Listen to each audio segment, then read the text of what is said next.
Hello, faggot lovers everywhere. I've a message for you from Birdseye. Birdseye faggots will appeal to your whole family.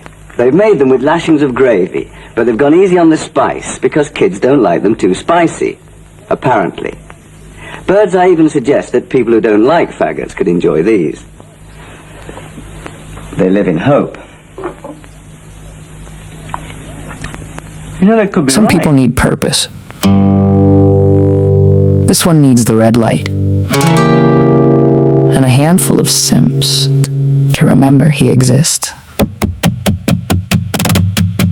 The addiction isn't complicated, it's the simplest circuit around. Red light goes live, brain gets paid, the emptiness shuts its mouth for now. Without the stream, the quiet gets too honest and too wide. So he fills it with the sound of his own voice and the chat that stays supplied. Every like is a tiny electric jolt that travels straight down the spine. A micro reward for a micro existence that still needs the line to keep twitching. He doesn't live stream to inform or to fight. He goes live because the alternative is sitting with the actual size of the night, like button dopamine. Simps in the chat keeping the high alive. Every heart and every like makes the micro pee thrash and thrive. He feels like somebody for as long as the numbers stay kind, like button dopamine, the only proof he can still find.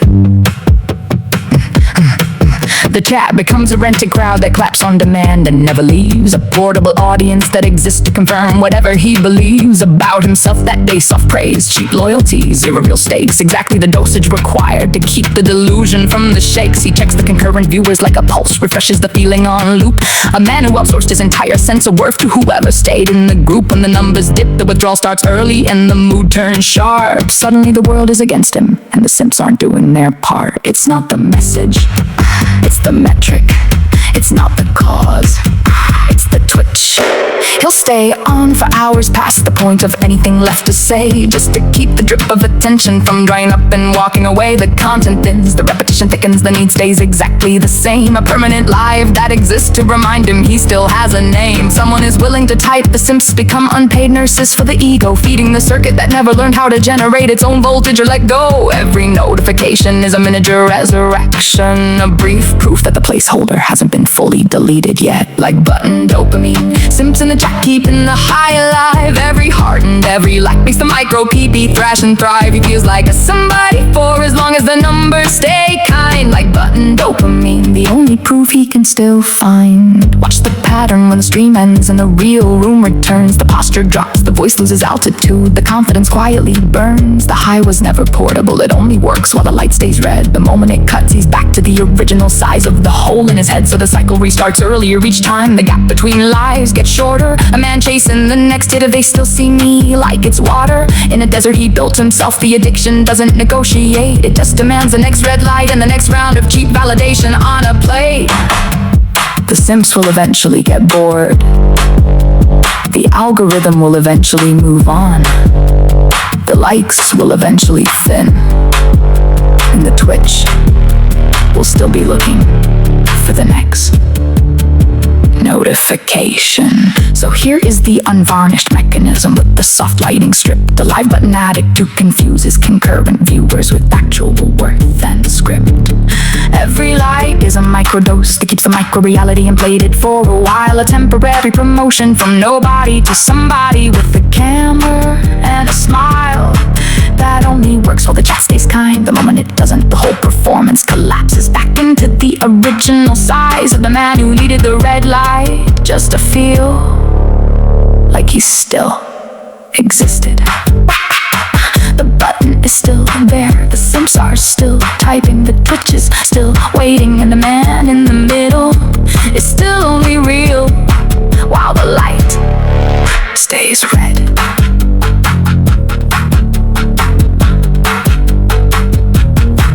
Stays red. Some people couldn't organize a piss up in a brewery. This one brought a camera and still fucked the logistics.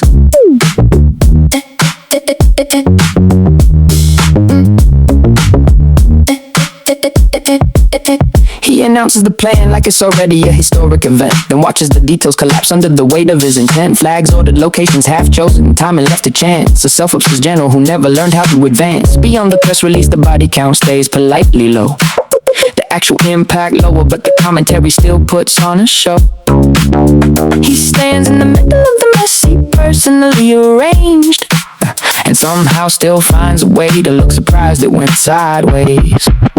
Couldn't organize a piss up in the brewery if the beer was free.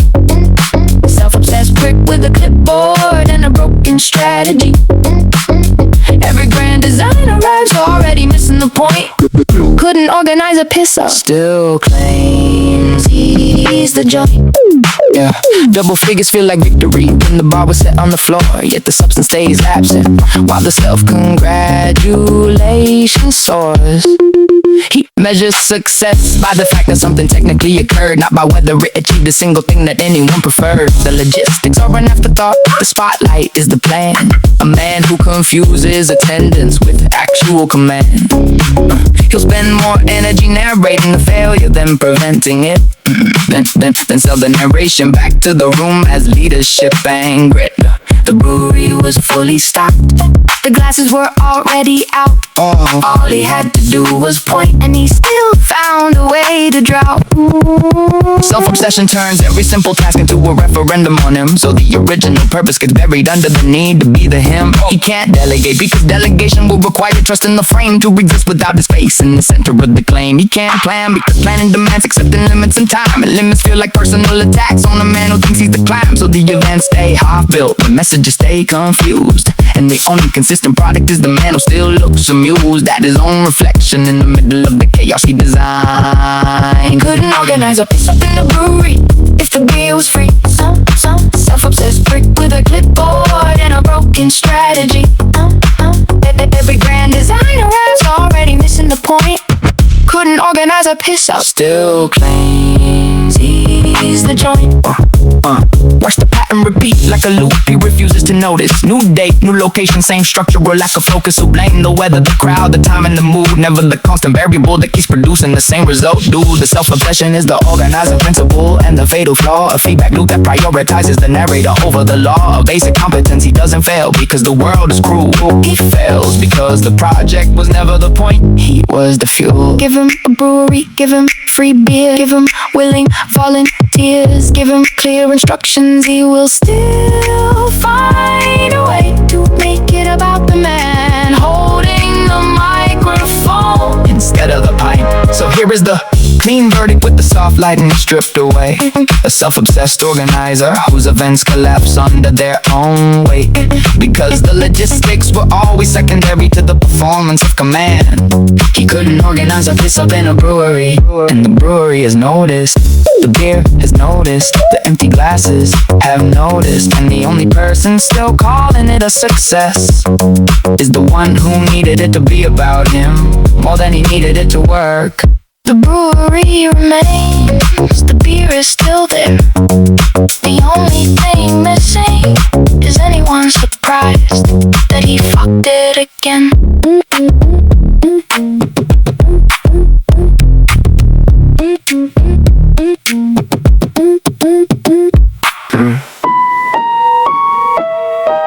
Some men wear skin, this one wears impressions and calls it a personality. Every voice he steals is another admission he is none of his own. A rotating catalog of other men's tones he tries on like loans. The impressions arrive early and leave late, never quite landing clean. A cheap costume party where the host is the only one still keen. He doesn't study the original to understand, he studies to inhabit, as if borrowing the cadence might finally make the emptiness inhabit something that looks like substance, it never does. The gap between the mimic and the man stays obvious. Cheap costume, false masculinity on a temporary lease, talking like a hard man while the posture stays on its knees. Narcissistic wiring wrapped in borrowed sound and spite. Cheap costume, still empty when the lights go white. False masculinity is the loudest performance he keeps in rotation. Chest out for the camera, spine soft the moment real pressure takes station. The tough talk only functions while the room agrees to play along. The second it stops cooperating, the voice climbs an octave and the exit is strong. He confuses volume with strength and dominance with the need to control the frame. A man who learned the gestures of hardness but never the weight of the name. The impressions of the tell, a personality assembled from other people's parts. A sociopathic convenience that discard the source once the usefulness departs. He doesn't become them, he just wears the outline until the outline starts to look more real than whatever sits underneath.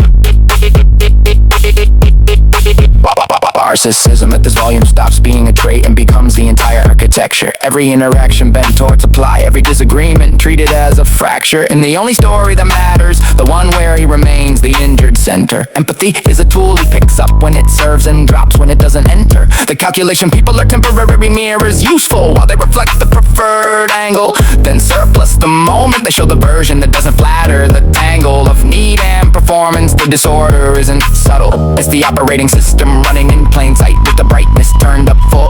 Cheap costume, false masculinity on a temporary lease. Talking like a hard man while the posture stays on its knees. Narcissistic wiring wrapped in borrowed sound and spite. Cheap costume, still empty when the lights go white. Watch the cycle when the impressions stop generating the required reaction. The warmth switches off and the smear campaign becomes the new attraction. No lasting attachment, only strategic proximity until the mirror cracks. Then the same mouth that borrowed the voice starts rewriting the facts. Sociopathic convenience dressed up as principle and righteous heat. A man who can mimic concern while calculating the next retreat or the next attack. The false masculinity is the loudest layer, but underneath it sits the quieter truth. There was never a solid player.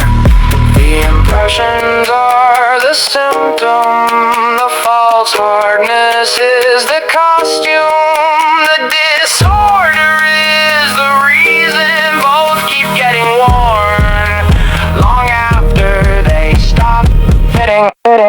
So here is the unvarnished inventory with the soft focus removed. A collection of other men's voices glued to a need that never improved. False masculinity performed on demand and dropped when the cost appears. Narcissistic supply hunting that treats every room as a mirror and every critic as a spear. The worst part isn't the disorder, it's how consistently he mistakes the costume for skin and the borrowed voice for self that was never built in.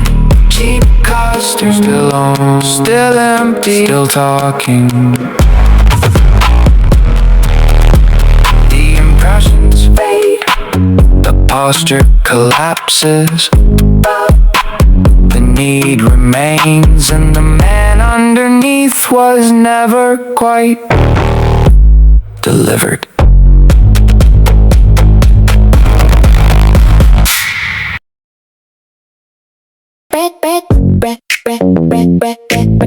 Red light on, dignity off.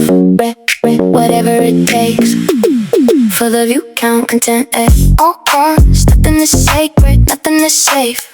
Sell the moment, sell the reaction, sell the look on their face. Push the line, cross the line, pretend the line was never there. Content at all costs, the only religion left in the air. You measure the day by minutes of footage and spikes on the graph. Every human interaction reduced to potential content and laugh. If it doesn't film, well, it doesn't matter. If it doesn't spike, it gets dropped. Morals, timing, basic respect, all optional, all easily swapped. You film a breakdown, film an argument, film someone asking you to stop, then upload the refusal as proof that you're the one on top. Content at all costs means the algorithm becomes the only boss you obey, and everything human gets treated as raw material for the day. Content at all costs, burn the bridge for the clip, trade the reputation for the temporary dip in dopamine that comes with the spike and the hit. Content at all costs. You don't even notice the shit, yeah. Yeah, you don't wait for the story, you manufacture the heat, provoke, linger, escalate, then claim the footage is pure and elite. Anyone anyone who objects becomes the villain in the final cut. You keep the part where they snap and delete the part where you wouldn't. Shut up. It's not documentation, it's harvesting under a righteous name. Yeah. Turning real people into disposable fuel for the same old game. When the cost is other people's peace and you still press record, that's not commitment to truth, that's content at all costs, pure and raw. Content at all costs. Nothing is sacred, nothing is safe. Sell the moment, sell the reaction, sell the look on their face. Push the line, cross the line, pretend the line was never there. Content at all costs, the only religion left in the air. Yeah. You tell yourself it's important that the public needs to see, but half the time the only need being met is your own need to be free of ordinary silence, of existing without an audience in the room. So you drag the camera into spaces it was never meant to consume. Apologies are content too, tears are content, anger is gold. Everything gets processed through the same transactional mode. The day the views matter more than the damage the views required is the day the phrase content at all costs becomes fully acquired. No off switch, no lower limit, no moment too cheap, no person too inconvenient, just a red light in the count. Keep the camera rolling if that keeps the emptiness away. Just stop dressing it up as service while you harvest the day. Content at all costs as a final invoice that always comes due and is paid by the people who never asked to be part of the view. You can chase the spike and share the temporary high, but the pattern is public and the cost is not a lie. Content at all costs, say it clean. That's the whole operating system. Red light, empty tank, still filming, still calling it work.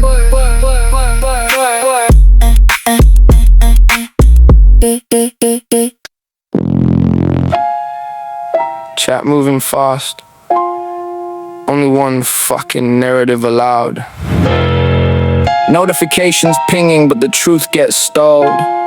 LB's little bubble is about to get caught. Echo chamber mods deleting left and right. Only pray surviving in the dead of night. Questions get buried, criticism out aside. LB community running on selective light. Echo chamber, yes, been loud and fucking proud. Real talk gets shadowed, silenced in the crowd. You built a fortress where the truth ain't allowed. Audit exposure, tearing the walls down. Alarm stream popping, comments flying past. Anything critical gets removed real fucking fast. Mods on standby, banning with no debate. Keeping the bubble sealed, keeping the narrative straight. Supporters riding heavy, calling every critic a hater, while the outsider sees the curated behavior. Questions about consistency, never see the light. Deleted in seconds, gone into the fucking night. Y'all running a cult of clowns who only clap and cheer. Any real question and the band hammers here. Echo chamber. Echo chamber. You say it's your channel, rules set by you, but the echo grows louder with every new view. Same angles praise, same outrage approved. Dissenting voices quietly fucking removed. The chat becomes a mirror of your own take, reinforcing every weak move that you make. Real art, it will welcome the harder questions, but the chamber stays closed with zero exceptions. Your mods act like bouncers for a failing nightclub, protecting your ego, what a real one's called a bluff. How deep does the echo go when only one voice is allowed to fucking flow? Mods deleting truth like it's their full-time job. Long-term damage when the bubble finally pops. Reality hits harder than the filter drops. Supporters turn quiet when the pattern's exposed. The chamber cracks once the full picture shown. Echo chamber strong but fragile underneath, built on selective vision and cheap relief. Audit exposure speaking what the mods delete. The real conversation finally finds its seat. You can't bend the truth forever, you dumb fucking clown. The walls are thinning and they're coming down. Chat full of fanboys and paid for praise. Organic dot gets scrubbed within the blaze. You spin the story like a well-oiled machine, while the real ones watching see behind the screen. Donations rolling, ego getting fed, but the foundation's rotten, built on lies instead. One day the band hammer won't save the day, and the echo chamber finally fades away. Your little yes men army looks pathetic as shit when the only voices left are the ones who permit. The walls are shaking, the mods are breaking, chat's overheating, truth is leaking. Echo chamber, mods deleting left and right. Only prey surviving in the dead of night. Questions get buried, criticism out the sight. LB community running on selective light. Echo chamber, yes men loud and fucking proud. Real talk, get your shadow silenced in the crowd. Watch your stock falling, hear the thunder now. Audit exposure, tearing the whole thing down. Chamber collapsing, we hear everything. Let's stop pretending. Your channel is dying. Echo, echo, echo, echo, fading the fuck out.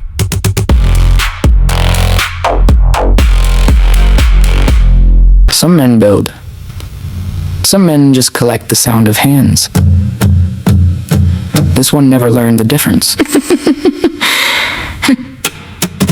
He measures his worth in the split-second glow of a notification light. A tiny digital heartbeat that proves the void hasn't won tonight. The silence between lives feels like free fall without a rope. So he manufactures urgency just to give the emptiness a shape. Every camera is a mirror that only works when someone else is watching. Every stream a temporary transfusion for a confidence that's always watching. The landing, he doesn't chase legacy. He chases the next hit of they still see me. Applause addict, chasing the sound like it's oxygen and proof. Building itself out of other people's reactions and loops. Approval's the high never lasts, the crash always does. Applause addict, still clapping for himself because no one else will keep the rhythm steady enough. Watch him when the numbers soften and the chat goes thin. The posture changes first, then the story starts to spin. Suddenly everyone else is the problem, the plot, the attack. He needs an enemy, the way a drowning man needs a raft. Tough when the room is soft when the room turns hard. A weather vane with a microphone and a permanent guard. Up against the possibility that he might just be average. So he inflates the stakes until average looks like savage. He doesn't want the work, he wants the witnesses. He doesn't want the truth, he wants the version that still applies. He arrives late to other people's labor, then signs his name in permanent ink.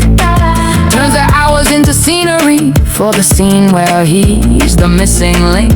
When the real hands move on, he keeps performing the encore alone, replaying the same victory speech to a crowd that's already gone. Credit is a costume he wears until the seams start to show. Then he blames the lighting, the timing, the people who refuse to play along. The pattern is so consistent, it almost becomes impressive.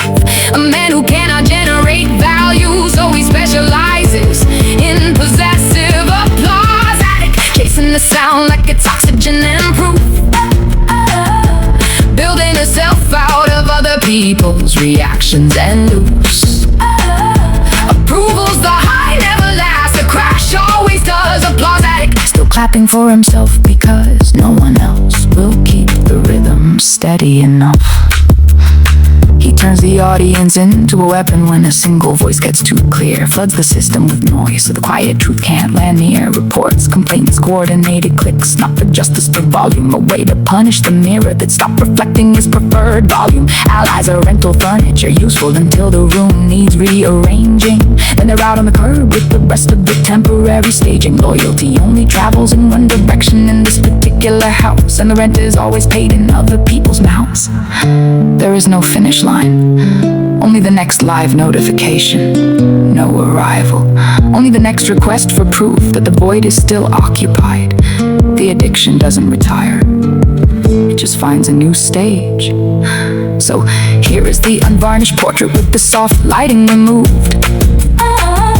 A man who outsourced his entire sense of self to whoever stayed tuned.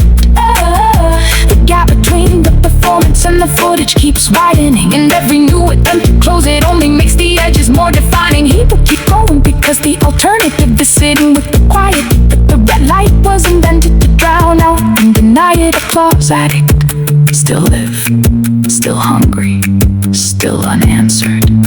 The hands he needs are tired, the sound he chases is fading, and the man in the middle is still asking the same question to an empty room that already gave its answer.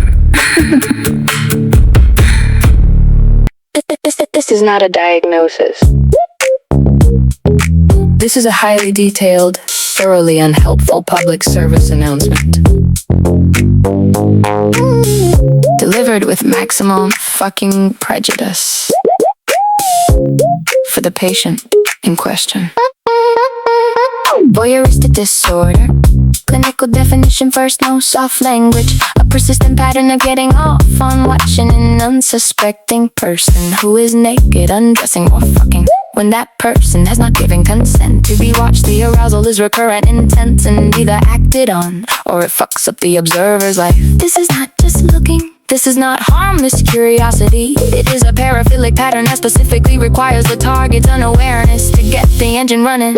Two disorders on the table, both sitting in the manual. One about watching people who don't know they're being watched. One about getting hard for the completely unresponsive. Clinical language only goes so far before the roast writes itself in permanent marker. Necrophilia, also called anaptophilia, is sexual attraction to corpses, dead bodies. People who cannot consent, cannot resist, cannot participate, cannot even know. It ranges from pure fantasy to actual physical contact with remains. It is rare, heavily stigmatized, and widely regarded as one of the most extreme deviations on the spectrum. The defining feature is total absence of agency in the other party. No pushback, no refusal, no living response. One disorder needs the living to be unaware, the other needs the living to be completely gone. Both require a profound disconnection from anything resembling normal reciprocity. Now we turn the lens deliberately and with malice onto a certain live streaming cunt whose public behavior has raised more than a few eyebrows. The constant filming of people who never asked to be content, the lingering on their discomfort, the repeated returns to the same targets, the visible fucking satisfaction when someone on the other end of the camera starts looking properly uncomfortable. These patterns are not clinical proof of anything. They are, however, extremely convenient material for a sustained, sophisticated, and deeply unflattering piss take. Two disorders on the table, both sitting in the manual. One about watching people who don't know they're being watched. One about getting hard for the completely unresponsive. Clinical language only goes so far before the roast writes itself in permanent marker.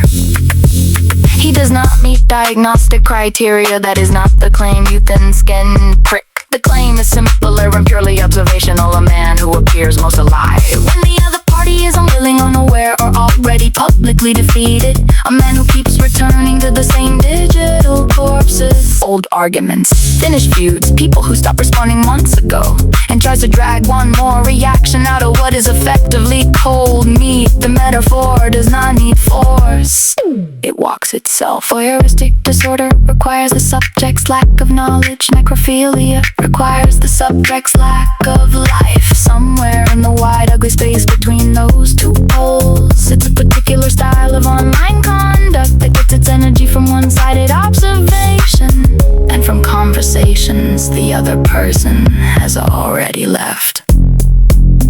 He films the uncomfortable, circles the already settled, revisits digitally dead arguments like he thinks they might sit up and perform again. He narrates other people's private discomfort with the enthusiasm of a man who has found a reliable wank aid. Again, not a diagnosis, just an extremely accurate and unflattering description of a public pattern that refuses to evolve and keeps handing out free material.